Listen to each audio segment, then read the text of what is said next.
카라칼라 욕장의 목욕탕 관리인인 당신. 해는 서기 212년입니다. 대리석은 빛나고 모자이크는 반짝입니다. 향기로운 기름 냄새가 공기를 가득 채웁니다. 하지만 이런 문명의 외면 아래에는 진실이 숨어 있습니다. 이 진실은 현대 보건위생 검사관들을 탄식하게 만들 것입니다. 당신은 본질적으로 거대한 패트리 접시에서 일하고 있습니다. 이곳에서 로마의 엘리트들은 서로의 오물 속에 몸을 담급니다.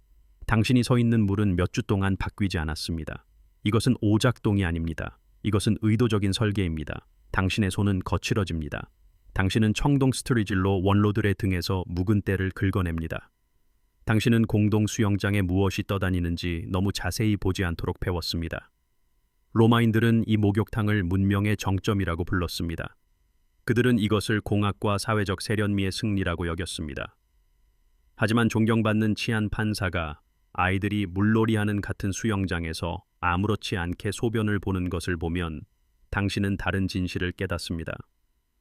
이 목욕탕들은 문명과 야만이 완벽하고 끔찍한 균형을 이루고 있다는 것을 보여줍니다. 로마 목욕 문화의 탁한 물속으로 뛰어들기 전에 이와 같은 더 많은 콘텐츠를 구독해 주시기 바랍니다. 특히 고대 역사의 덜 화려한 현실에 대해 배우는 것을 즐기신다면 더욱 그렇습니다. 로마인들은 우리에게 놀라운 건축적 성과와 법률 시스템을 남겼습니다. 하지만 그들은 또한 우리에게 냉검한 교훈을 남겼습니다. 이 교훈들은 공중보건이 사회적 관습에 밀려날 때 어떤 일이 일어나는지를 보여줍니다. 로마 목욕탕이 호화로운 편의 시설로 위장한 생물학적 위험 물질이었던 이유를 이해하려면 먼저 로마 사회에서 그들의 중심적인 역할을 파악해야 합니다. 이곳들은 단순히 몸을 씻는 장소가 아니었습니다. 고대 세계의 소셜미디어 플랫폼이었습니다.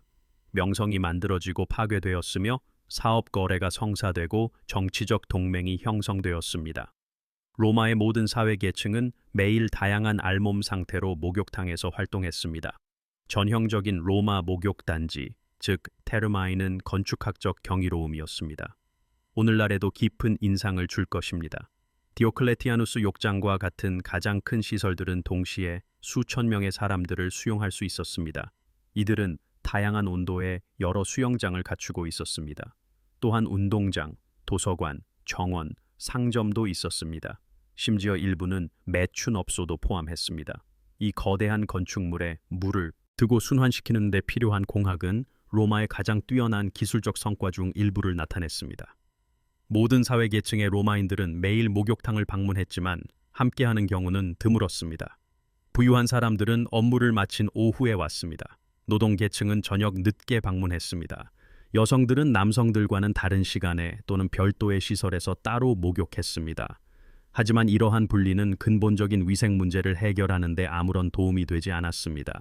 이 문제들은 누가 사용하든 관계없이 모든 목욕탕을 괴롭혔습니다. 목욕의식은 모든 로마인이 암기하고 있던 정해진 순서를 따랐습니다. 당신은 탈의실인 아포디테리움에서 시작할 것입니다. 이곳에서 옷을 벗고 관리인에게 건넬 것입니다. 이 관리인은 아마도 당신의 옷을 훔칠 계획이었을 것입니다. 그곳에서 당신은 운동을 위해 팔레스트라로 이동할 것입니다. 활동에는 씨름, 구기 종목 또는 역기들기가 포함되어 적절하게 땀을 흘렸습니다. 로마인들은 진정으로 깨끗해지기 전에 완전히 더러워져야 한다고 믿었습니다. 이 철학은 그들의 실제 청소 방법을 이해하면 더 합리적입니다. 다음은 테피다리움이라는 따뜻한 방이었습니다. 이곳에서 당신은 온탕으로의 전환을 시작했습니다. 이곳에서 노예들은 당신의 몸 전체에 올리브유를 발랐습니다. 이것은 가벼운 보습용 도포가 아니었습니다. 대신 땀, 죽은 피부세포, 그리고 로마 도시 생활의 묵은 때와 섞일 철저한 코팅이었습니다. 이 기름기 있는 찌꺼기는 스트리질이라고 불리는 구부러진 금속 도구로 긁어냈습니다. 이것은 길고 기름진 띠 형태로 최상층의 오물을 제거했습니다. 이 띠들은 바닥에 직접 떨어졌습니다. 그리고 나서 구석으로 쓸려가거나 더 자주 단순히 타일에 밟혀 흡수되었습니다. 온실인 칼다리움은 목욕 경험의 핵심이었습니다.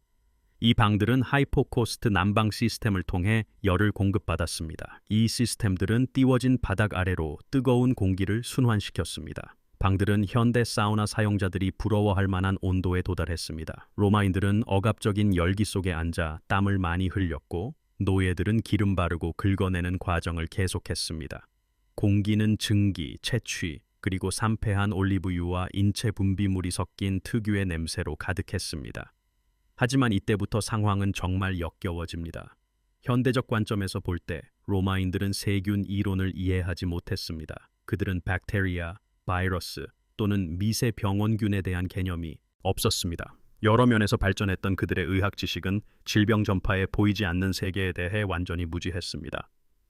이러한 무지는 현대 공중보건 관계자들을 경악하게 할 목욕 관행으로 나타났습니다. 공동 수영장은 로마 목욕탕의 가장 문제적인 특징이었습니다. 이것은 로마인들이 인식했을 이유 때문이 아니었습니다. 이 수영장들은 크고 아름다웠으며 물은 완전히 바뀌는 경우가 드물었습니다. 가장 큰 목욕 단지에는 약간의 물 순환이 있었습니다. 신선한 물은 수로를 통해 흘러들어왔습니다. 낡은 물은 배수구를 통해 흘러나갔습니다. 하지만 현대 기준으로 보면 물의 교체율은 형편없었습니다. 오염의 수학을 생각해 보십시오. 대형 욕장 하나에는 하루 동안 수백 명의 목욕객이 들어갈 수 있었습니다. 각 사람은 로마 도시 생활에 축적된 오물을 가지고 왔습니다. 여기에는 거리의 먼지, 발에 묻어 들어온 동물 배설물, 잔여 올리브유, 땀, 그리고 죽은 피부 세포가 포함되었습니다. 로마인들은 공동 목욕탕에 들어가기 전에 샤워를 하지 않았습니다. 목욕 자체를 청소 메커니즘으로 사용했습니다. 이것은 모든 사람이 본질적으로 다른 모든 사람의 찌꺼기가 희석된 혼합물 속에서 끓고 있었다는 것을 의미했습니다. 수온은 상황을 더 악화시켰습니다. 로마인들은 목욕탕이 뜨거운 것을 선호했습니다. 그들은 종종 수영장 온도를 섭씨 약 27도에서 38도 사이로 유지했습니다. 이 온도 범위는 박테리아 성장에 완벽했습니다. 이콜라이, 스타필로코쿠스, 그리고 다양한 스트랩토코쿠스 종과 같은 병원성 박테리아는 이러한 조건에서 번성했을 것입니다. 그들은 따뜻하고 영양분이 풍부한 환경에서 기하급수적으로 번식했습니다. 하지만 미생물 문제는 시작에 불과했습니다. 로마인들은 목욕탕에서의 신체 기능에 대해 놀랍도록 무심한 태도를 가졌습니다. 수영장에서의 소변 보기는 용인들 뿐만 아니라 예상되는 일이었습니다. 로마인들은 실제로 소변의 암모니아 함량을 중요하게 여겼습니다. 그들은 암모니아가 청소 특성을 가지고 있다고 믿었습니다. 그들의 생각이 완전히 틀린 것은 아니었습니다. 암모니아는 약한 소독제입니다. 하지만 그들은 인체 폐기물에 포함된 다른 많은 화합물을 고려하지 못했습니다. 이 화합물들은 목욕탕을 결정적으로 비위생적으로 만들었습니다. 역사적 자료들은 목욕탕에서의 공공소변 보기가 흔한 일이었음을 확인시켜 줍니다. 풍자가 마르티알리스는 목욕객들에 대해 불평했습니다. 이 목욕객들은 지정된 공중 화장실을 사용하는 대신 수영장에서 용변을 보곤 했습니다. 그의 불평은 이러한 행동이 특정 계층 사이에서 널리 퍼져 있고 사회적으로 용인되었음을 시사합니다. 그가 이에 대해 글을 써야만 했다는 사실은 그것이 성가셨지만 충격적인 일은 아니었음을 나타냅니다. 그것은 금기 위반이라기보다는 사회적 골칫거리였습니다. 목욕탕에서의 배설은 이론적으로 금지되었습니다. 하지만 증거에 따르면 불편할 정도로 규칙적으로 일어났습니다. 데플리니우스는 목욕탕을 더럽히는 것에 대한 다양한 규제를 언급합니다. 이것은 사람들이 실제로 목욕탕을 더럽혔기 때문에 규제가 필요했다는 것을 의미합니다. 로마 목욕탕의 배수 시스템에서 나온 고고학적 증거는 예상했던 그대로를 보여주었습니다. 여기에는 분변 기생충 R, 그리고 다른 생물학적 물질이 포함되었습니다. 모든 사람이 적절한 시설을 사용했다면 이러한 것들은 그곳에 있어서는 안 되었습니다. 목욕물 공유는 질병 전파의 유일한 매개체가 아니었습니다. 목욕객의 몸에서 기름과 때를 긁어내는 데 사용되던 스트리질은 공동 도구였습니다. 이것들은 사용 사이에 최소한의 혹은 전혀 없는 청소만 한 채로 사람에서 사람으로 건네졌습니다. 감염된 피부 병변을 방금 긁어낸 스트리질이 몇 분 안에 다음 고객에게 사용될 수도 있었습니다. 이것은 박테리아, 곰팡이, 그리고 바이러스 입자를 피부의 작은 베임이나 긁힌 상처에 직접 옮겼습니다. 올리브유 그 자체도 오염의 악몽이었습니다. 노예들은 큰 기름 용기를 들고 다니며 맨손으로 목욕객들에게 아낌없이 기름을 발랐습니다. 나병 환자에게 기름을 발랐던 그 손이 몇 분 뒤에는 원로에게 기름을 바를 수도 있었습니다. 사용 후 용기로 다시 떨어지는 기름은 재사용되었으며 이는 매번 바를 때마다 생물학적으로 더욱 다양해지는 오염된 부유액을 만들었습니다. 피부 질환은 마른 풀밭의 들불처럼 로마 목욕탕을 통해 퍼져나갔을 것입니다. 백선, 무좀, 논가진, 그리고 오문 피부 질환의 예입니다. 다양한 곰팡이 감염은 이상적인 전파 조건을 발견했을 것입니다. 이는 따뜻하고 습한 환경 때문이었습니다. 활성 감염이 있는 사람들은 물, 기름, 그리고 긁는 도구를 건강한 사람들과 공유했습니다. 로마인들은 이러한 패턴을 알아차렸습니다. 그 시대의 의학서들은 다양한 피부 질환을 묘사합니다. 이것들은 목욕을 하는 사람들 사이에서 특히 흔했던 것으로 보입니다. 하지만 그들은 이러한 문제들을 나쁜 공기나 불균형한 체액 탓으로 돌렸습니다. 그들은 이것들을 사람 간 전파 탓으로 돌리지 않았습니다. 로마 목욕탕에서 사용된 수건과 천들은 오염의 또 다른 매개체였습니다. 이 직물들은 여러 목욕객들 사이에서 공유되었습니다. 자주 세탁되지 않았습니다. 또한 목욕탕의 따뜻하고 습한 환경에서 건조되었습니다. 이것들은 박테리아 및 곰팡이 군락 형성의 완벽한 조건이었습니다. 로마 목욕탕의 깨끗한 수건 하나가 수백만 개의 미생물을 품고 있을 수 있었습니다. 이것들은 수십 명의 이전 사용자들로부터 왔습니다. 그들은 다음 사람의 피부, 눈 또는 접촉하는 다른 점막으로 전이될 준비가 되어 있었습니다. 수인성 기생충은 로마 목욕탕 환경에서 번성했을 것입니다. 지아르디아, 크립토스포리디움, 그리고 다양한 아메바 기생충은 물속에서 장기간 생존할 수 있습니다. 이것들은 질병을 일으키기 위해 아주 작은 감염량만 필요로 합니다.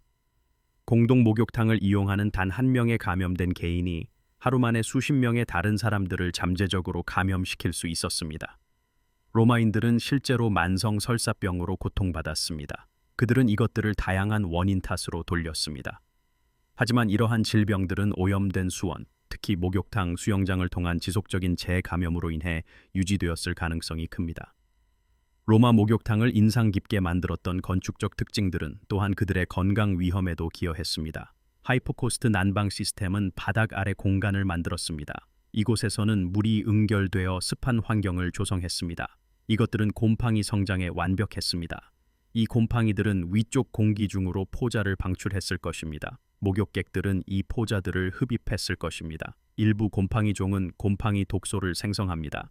이것들은 반복된 노출로 인해 호흡기 문제, 알레르기 반응, 그리고 장기적인 건강 문제를 일으킬 수 있습니다. 증기실과 온수 수영장은 현대 건물 검사관들을 불안하게 만들 습도 수준을 만들었습니다.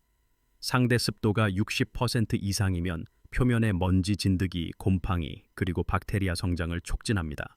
로마 목욕탕은 일부 지역에서 일상적으로 80%의 습도를 초과했습니다. 이것은 본질적으로 습기를 좋아하는 미생물의 생물학적 막인 표면을 만들었습니다.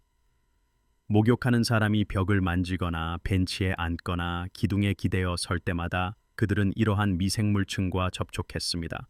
냉탕도 위생적인 관점에서는 나을 것이 없었습니다. 더 차가운 온도가 박테리아 성장을 늦추는 반면 그것을 완전히 멈추지는 못했습니다. 또한 바이러스 전파를 막는 데에도 아무런 역할을 하지 못했습니다. 뜨거운 목욕 후에 즉시 찬물에 몸을 담그는 로마의 관행은 열 충격을 일으켰습니다. 이것은 목욕하는 사람들의 면역 체계에 스트레스를 주었을 것입니다. 이는 그들이 동시에 노출되는 병원체에 더 취약하게 만들었을 가능성이 있습니다. 로마 목욕의 사회적 관습은 이러한 문제들을 더욱 악화시켰습니다. 목욕탕에 음식과 음료를 가져오는 것이 관례였습니다. 그들은 공동 목욕탕에서 몸을 담그면서 먹고 교류했습니다. 부스러기, 과일 씨앗, 그리고 액체 유출물이 물속으로 떨어졌습니다. 이것은 박테리아 성장을 위한 추가 영양분을 제공했습니다. 와인, 맥주, 그리고 다른 알코올 음료가 자유롭게 소비되었습니다. 이는 판단력 저하와 억제력 감소로 이어졌습니다. 이는 존재했던 최소한의 위생 기준마저 쉽게 위반할 수 있는 완벽한 환경을 만들었습니다. 노예 목욕탕 직원들은 이러한 조건의 부담을 짊어졌습니다. 그들은 뜨겁고 습한 환경에서 하루 종일 시간을 보냈습니다. 그들은 수백 명의 목욕객들이 배출하는 생물학적 물질에 끊임없이 노출되었습니다. 그들은 목욕탕을 끊임없이 청소했습니다. 도구를 사용하는 바닥은 거의 청소되지 않았습니다. 이는 오염된 물을 한 지역에서 다른 지역으로 퍼뜨렸습니다. 그들은 더러워진 직물과 병든 피부를 다루었습니다. 그들은 또한 감염된 개인들과 밀접한 신체적 접촉을 하며 일했습니다. 이것은 질병 전파나 보호 조치에 대한 어떠한 이해도 없이 이루어졌습니다. 목욕탕 노예들의 사망률은 엄청났을 것입니다. 우리는 이에 대한 직접적인 증거가 제한적입니다. 로마 사회는 노예의 죽음을 상세히 기록할 가치가 있다고 여기지 않았습니다. 우리가 아는 것은 로마 노예의 기대 수명이 자유시민보다 현저히 낮았다는 것입니다. 목욕탕과 같은 환경에서 일하는 사람들은 이미 암울한 그 범위의 가장 낮은 끝에 있었을 것입니다. 로마인들은 목욕탕 위생에 대한 몇 가지 시도를 했습니다. 그러나 이러한 노력은 현대의 기준으로 볼 때 심각하게 부족했습니다. 일부 목욕탕에서는 물 표면에 떠다니는 부유물을 걷어내는 인력을 고용했습니다. 그들은 이 작업을 위해 그물이나 구멍 뚫린 국자를 사용했습니다. 이것은 가장 눈에 띄는 오염물을 제거했습니다. 그러나 용해되거나 부유하는 미세한 물질에 대해서는 아무것도 하지 못했습니다. 그것은 상한 우유에서 눈에 보이는 덩어리를 골라내고 신선하다고 선언하는 것과 같은 고대의 방식이었습니다. 목욕탕의 주기적인 청소는 탕을 비우고 연마제로 표면을 문지르는 것을 포함했습니다. 문지르는 작업은 바이오필름과 축적된 때를 제거하는 데 효과적이었습니다. 그러나 이러한 청소의 빈도는 매우 다양했습니다. 더 작은 개인 목욕탕은 매일 청소되었을 수 있습니다. 그러나 대규모 공중 목욕탕은 철저한 청소 사이에 몇 주가 걸릴 수도 있었습니다. 그 기간 동안 물속의 생물학적 부하는 계속해서 증가했습니다. 이는 점점 더 위험한 환경을 만들었습니다. 로마인들은 목욕탕에서 정당한 항균 특성을 가진 일부 물질을 사용했습니다. 그들은 다양한 미네랄, 소금, 그리고 식물 추출물을 물에 첨가했습니다. 이들 중 일부는 진정한 소독 효과를 가졌습니다. 특히 황화합물은 항균 특성을 가지고 있었고 인기 있는 목욕 첨가물이었습니다. 그러나 사용된 농도는 공중 목욕탕의 거대한 물의 양을 의미 있게 소독하기에는 너무 낮았습니다. 로마인들은 위생보다는 이러한 물질의 치료 효과를 위해 그것들을 첨가했습니다. 흥미롭게도 로마인들의 의학 문헌은 목욕탕에 관한 무언가가 질병을 유발한다는 그들의 인식을 암시합니다. 이것은 그들이 그 메커니즘을 식별할 수 없었음에도 불구하고 그러했습니다. 그 시대의 의사들은 특정 질병이 자주 목욕하는 사람들 사이에서 더 흔하게 나타난다고 언급했습니다. 그들은 목욕물과 접촉한 상처나 피부 병변이 자주 감염된다는 것을 관찰했습니다. 그들의 권장 치료법은 타당한 조언이었습니다. 이것은 질병 중에는 목욕탕을 피하는 것을 포함했습니다. 그들은 또한 목욕 후에 상처를 청소할 것을 제안했습니다. 그들의 이론적 이해가 완전히 틀렸다고 하더라도 로마 목욕탕을 통한 전염병 확산은 엄청났을 것입니다. 장티푸스, 콜레라, 그리고 이질과 같은 질병은 분변 구강 전파를 통해 퍼졌습니다. 이러한 질병들은 이러한 환경에서 이상적인 조건을 찾았을 것입니다. 활동성 감염을 가진 사람들은 건강한 개인들과 물을 공유했습니다. 건강한 개인들은 실수로 그 물을 섭취했을 수도 있습니다. 목욕탕을 이용하는 단 한 명의 콜레라 보균자가 수백 명에게 영향을 미치는 발병을 잠재적으로 유발할 수 있었습니다. 호흡기 질환은 목욕하는 사람들이 모이는 뜨겁고 김이 나는 방에 밀폐된 공간에서 효율적으로 퍼졌을 것입니다. 고대 로마의 풍토병이었던 결핵은 공기 중의 비말을 통해 전염될 수 있었습니다. 이 비말은 기침과 재채기에 의해 생성되었습니다. 목욕탕에서 교류하는 관행은 호흡기 병원체 전파를 위한 완벽한 조건을 만들었습니다. 사람들은 서로 가까이에서 이야기하고 웃고 음식을 공유하며 몇 시간을 보냈습니다. 성병은 목욕 문화 속으로 퍼졌습니다. 이는 목욕탕 시설 안팎에서 공공연히 행해지던 매춘을 통해서였습니다. 많은 목욕탕에는 개인적인 만남을 위해 빌릴 수 있는 작은 방들이 있었습니다. 성적인 활동과 오염된 물의 조합은 질병 전파를 위한 여러 경로를 만들었습니다. 매독은 콜럼버스 이후에야 유럽에 도달했습니다. 그러나 로마인들은 다른 많은 성병을 가지고 있었습니다. 이러한 질병들은 그들의 목욕탕과 사창가 복합시설을 통해 효율적으로 퍼져나갔습니다. 눈 감염은 고대 로마에서 특히 흔했습니다. 목욕탕은 이러한 감염의 확산에 중요한 역할을 했을 것입니다. 결막염, 트라코마, 그리고 다른 안과 감염은 오염된 물을 통해 전염될 수 있습니다. 또한 감염된 표면을 만지고 눈을 비비는 것으로도 퍼질 수 있습니다. 목욕탕이 뜨겁고 김이 나는 환경은 목욕하는 사람들의 눈을 충혈시키고 가렵게 했을 것입니다. 이것은 비비고 만지는 행동을 부추겼고 질병 전파를 용이하게 했습니다. 로마인들이 목욕탕에서 화장품과 개인 위생용품을 사용한 것은 추가적인 오염 매개체를 도입했습니다. 납 기반의 얼굴 파우더, 안티몬 눈 화장품, 그리고 다양한 피부 크림과 오일이 목욕물에 씻겨 내려갔습니다. 이것은 화학 물질의 혼합물을 만들었습니다. 그 혼합물은 생물학적으로 위험할 뿐만 아니라 유독했습니다.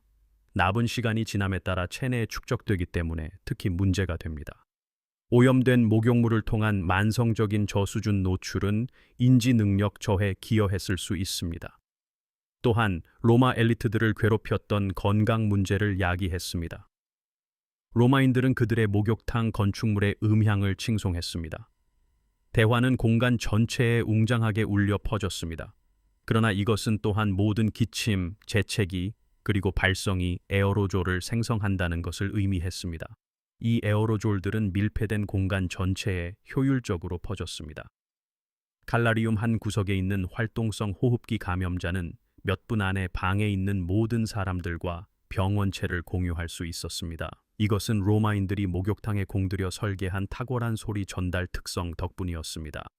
로마 시설에서는 어린이들이 어른들과 함께 목욕했습니다. 그러나 이것이 보편적인 관행이었는지 또는 지역과 사회계층에 따라 달랐는지는 현재 이용 가능한 자료로는 불분명합니다. 어린이의 존재는 추가적인 우려를 낳습니다. 그들의 발달 중인 면역 체계는 목욕물에 순환하는 병원체에 더 취약했을 것입니다. 고대 로마에서는 아동 사망률이 매우 높았습니다. 일부 추정치는 거의 절반의 모든 어린이가 성인이 되기 전에 사망했다고 시사합니다. 목욕탕에서 얻은 감염이 이러한 암울한 통계에 기여했을 가능성이 있습니다. 로마인들은 일부 물이 다른 물보다 더 건강하다는 것을 인식했습니다. 미네랄 함량이 높은 천연 온천은 특히 치료 효과가 있는 것으로 여겨졌습니다. 이곳은 전용 치유 목욕탕의 장소였습니다. 이러한 샘물 중 일부는 진정한 건강상의 이점을 가졌습니다. 예를 들어 유황샘물은 특정 피부 질환에 도움이 될 수 있습니다. 그러나 로마인들은 미네랄 함량의 유익한 효과와 생물학적 오염의 해로운 효과를 구별할 수 없었습니다. 이러한 오염은 이 물속에 존재했을 것입니다. 도시 목욕탕과 마찬가지로 목욕탕 운영의 경제적 측면은 위생에 반하는 유인책을 만들었습니다. 대규모 목욕탕을 운영하려면 물을 드는데 엄청난 양의 연료가 필요했습니다. 또한 탕을 유지하기 위해 막대한 양의 신선한 물이 필요했습니다. 이러한 투입물에는 돈이 들었습니다. 그러므로 목욕탕 운영자들은 물 교체를 최소화하려는 강력한 재정적 유인책을 가졌습니다. 그들은 또한 각 탕물 채움에 사용되는 목욕객의 수를 최대화하는 것을 목표로 했습니다. 공중 목욕탕의 입장료는 의도적으로 낮게 유지되었습니다. 때때로 요금은 단 하나의 쿼드란스였습니다. 이것은 로마 통화의 가장 작은 단위였습니다. 이는 운영자들이 수익성을 유지하기 위해 볼륨을 최대화해야 함을 의미했습니다. 이러한 경제 모델은 공유지의 비극과 같은 상황을 만들었습니다. 모든 목욕객의 집단 건강은 개인의 편의와 운영자의 이익을 위해 희생되었습니다. 어떤 한 명의 목욕탕 운영자도 경쟁자보다 훨씬 높은 위생 기준을 유지할 여유가 없었습니다. 비용은 그들로 하여금 더 높은 요금을 부과하도록 강요했을 것입니다. 이는 고객들을 더 싸고 더러운 대안으로 몰아넣었을 것입니다. 그 결과는 바닥을 향한 경쟁이었습니다. 최소한의 허용 가능한 기준이 최대 실제 기준이 되었습니다. 로마 목욕탕 문화의 쇠퇴는 후기 제국에서 기독교의 부상과 시기를 같이 했습니다. 그러나 이러한 현상들 사이의 관계는 더 복잡합니다. 이는 공공 누드에 대한 단순한 기독교적 편협함을 넘어섭니다. 초기 기독교 작가들은 목욕탕을 비판했습니다. 그러나 그들의 반대는 목욕 자체뿐만 아니라 관련된 성적 방종과 사회적 위계 질서에도 초점을 맞추었습니다. 일부 기독교인들은 계속해서 공중 목욕탕을 이용했습니다. 그들은 이교도 동료들보다 더 겸손한 행동과 더 적은 빈도로 그렇게 했습니다. 궁극적으로 로마 목욕 문화를 종식시킨 것은 도덕적 반대가 아니라 경제적, 정치적 붕괴였습니다. 대규모 목욕탕을 운영하기 위해서는 정교한 물과 난방 시스템을 유지해야 했습니다. 이는 기능하는 시민 인프라를 요구했습니다. 또한 신뢰할 수 있는 연료 공급과 조직화된 노동력이 필요했습니다. 오직 강력한 중앙 정부만이 이러한 것들을 제공할 수 있었습니다. 서로마 제국이 분열되면서 목욕탕은 황폐해졌습니다. 이것은 사람들이 갑자기 목욕탕이 비위생적이라는 것을 발견했기 때문이 아니었습니다. 대신 아무도 더 이상 목욕탕을 운영할 여유가 없었습니다. 이어진 중세 시대에는 서유럽에서 공동 목욕이 현저히 감소했습니다. 그 이유는 물을 두려워하는 낙후된 암흑 시대 농부들의 단순한 이야기보다 더 복잡했습니다. 중세 유럽인들은 실제로 목욕을 했습니다. 그들은 더 자주 물을 갈아주는 더 작은 시설에서 목욕했습니다. 이는 의도치 않게 로마의 전임자들보다 더 위생적인 환경을 만들었습니다. 중세 시대의 흑사병 발생은 결국 당국이 목욕탕을 폐쇄하도록 이끌었습니다. 이는 불완전하더라도 발전하는 이해를 시사합니다. 공동 목욕에 관한 무언가가 질병 확산을 촉진했습니다. 이슬람 세계는 번성하는 목욕탕 문화를 유지했습니다. 이 문화는 로마의 관습을 계승하면서도 중요한 개선점들을 도입했습니다. 하맘은 일반적으로 고인 물 대신 지속적인 순환식 물 시스템을 특징으로 하여 박테리아 축적을 줄였습니다. 또한 공동구역 외에 개인 목욕실을 두어 교차 오염을 제한했습니다.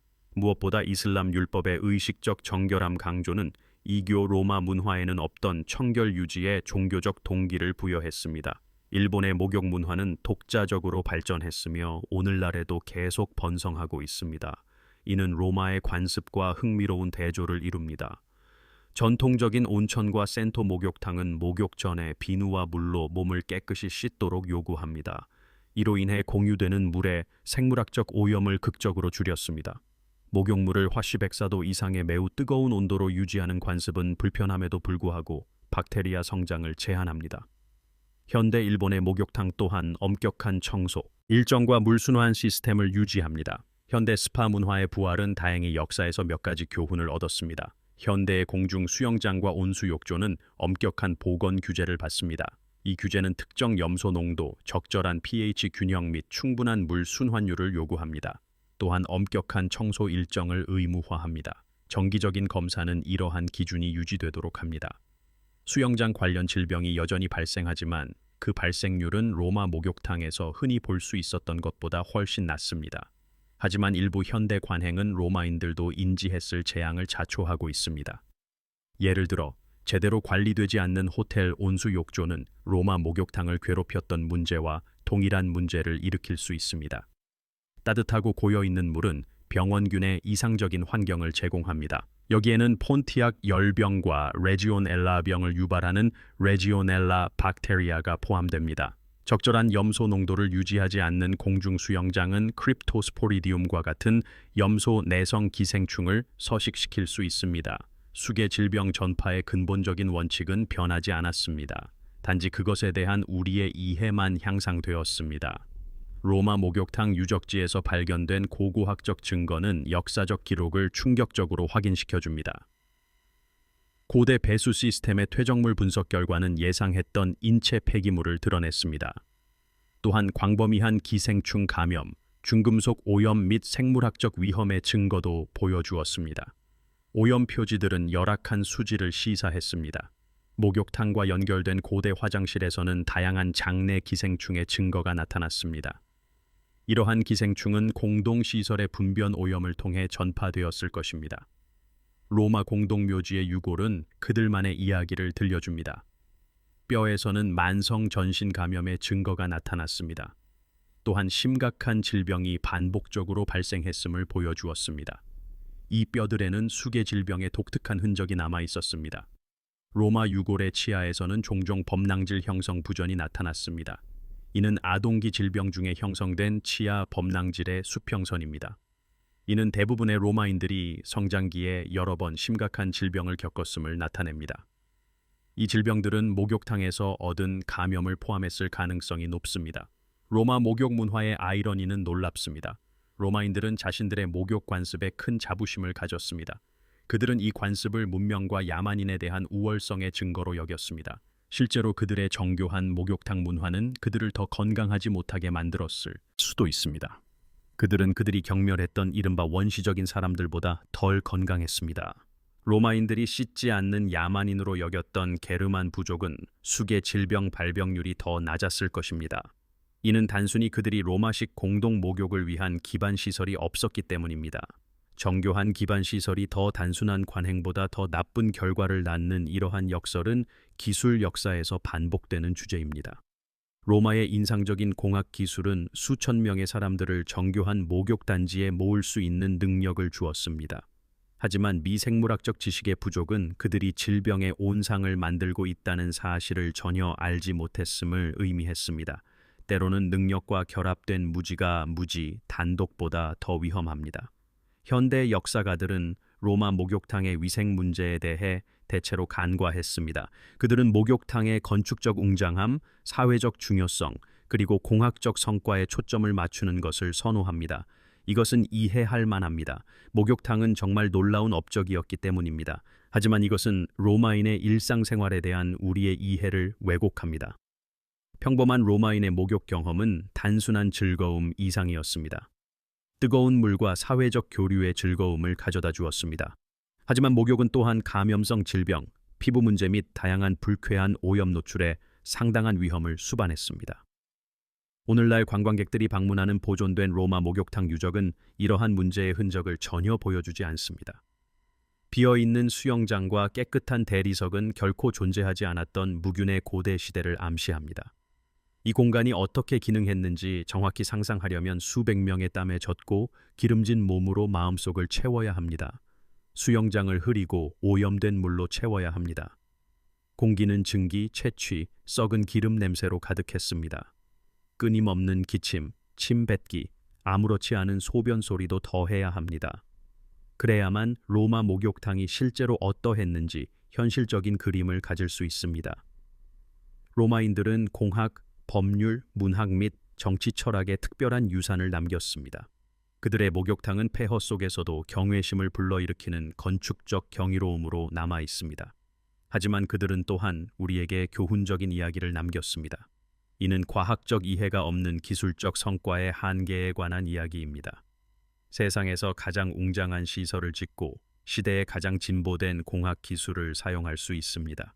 하지만 미생물에 보이지 않는 세계를 이해하지 못하면 여전히 공중 보건 재앙을 만들게 될 것입니다. 서기 212년에 목욕탕 관리인이 되어 자신을 상상해 보십시오. 하루의 마지막 목욕객들이 카라칼라 목욕탕을 떠나는 것을 지켜봅니다. 당신은 흐린 수영장, 기름으로 미끄러운 바닥, 그리고 곰팡이와 박테리아가 보이지 않게 덮인 축축한 벽을 둘러봅니다.